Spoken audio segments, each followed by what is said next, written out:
Time now for sports news on the news at 10 with Charles Eruka.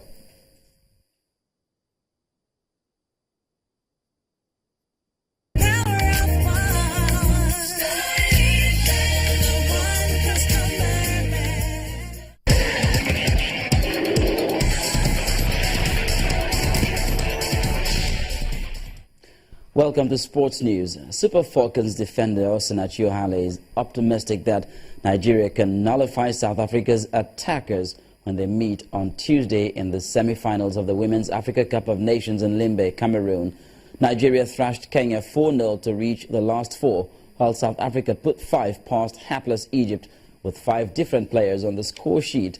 Ohale is not deterred by their striking prowess and insists the Falcons have the quality to defeat Banyana Banyana.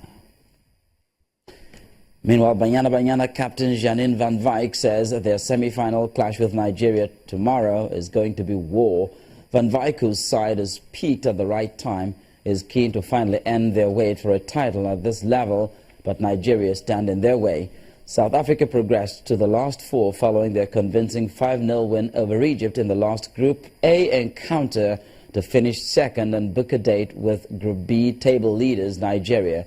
At the 2012 edition, South Africa stunned Nigeria in a historic 1-0 semi-final win to set up a final against hosts Equatorial Guinea, which Banyana Banyana eventually lost. In club football, Jose Mourinho has been charged with improper conduct following Manchester United's draw with West Ham at the weekend. The United manager received his marching orders from referee John Moss after kicking a water bottle on the touchline in frustration after midfielder Paul Pogba was booked for diving in the 27th minute. It's alleged his behavior in or around the 27th minute of the game amounts to improper conduct.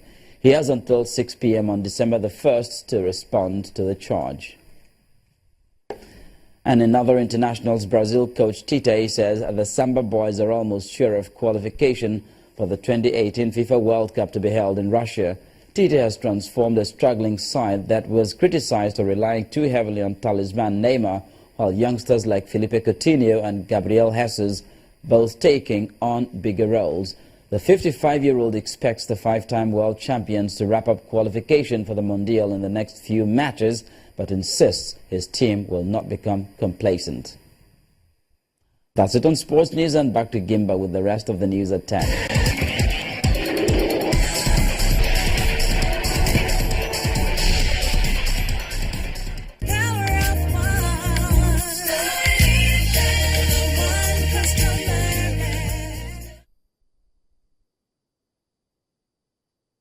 The Syrian army has recorded gains in its battle to retake control of eastern Aleppo. Reports say the government forces have captured a third of the rebel-held territory. The state TV says that government troops are dismantling mines and explosives and continuing their advance. This comes after the Syrian army and their allies launched a major offensive to retake control of Aleppo 2 weeks ago. On entertainment news, stars of The Wedding Party, a movie, attend the bridal premiere here in Lagos. We have details and more with Maya Waldwindili. Many thanks. Here are your trending entertainment stories. Stars of new Nollywood film The Wedding Party say a movie in honor of Nigerian weddings is long overdue. Many of them walked the red carpet at the bridal-themed premiere, marking the final leg of the movie's journey to the silver screens. The event, which held in Lagos, southwest Nigeria over the weekend, was well attended by top film practitioners, government officials and movie buffs, who all commend the production directed by Kemi Adetiba.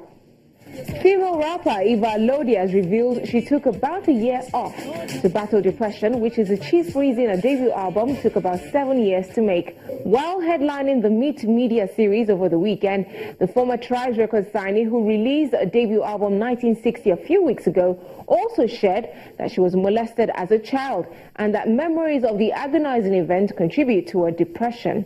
People don't really talk about depression, and I think the reason is because a lot of us are depressed. And we don't like to express that part of ourselves because we think that we are dying alone. But the truth is, we are dying together. CJ Bassey's movie Old Town and Joe Brown's The Missing God have been announced as the opening and closing films for the Lake City Film Festival later this year.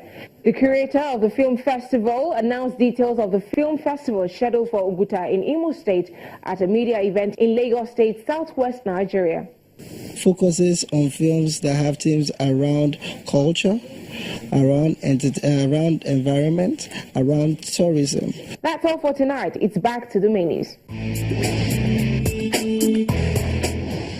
And the main news again, the People's Democratic Party today called for the cancellation of the Ondo state governorship elections and accused INEC and the APC of undermining its fortune in the poll. And that's all's been on the news at 10 tonight. I want to thank you so much indeed for watching. I'm Gimba Omar. Have a splendid night rest. Good night.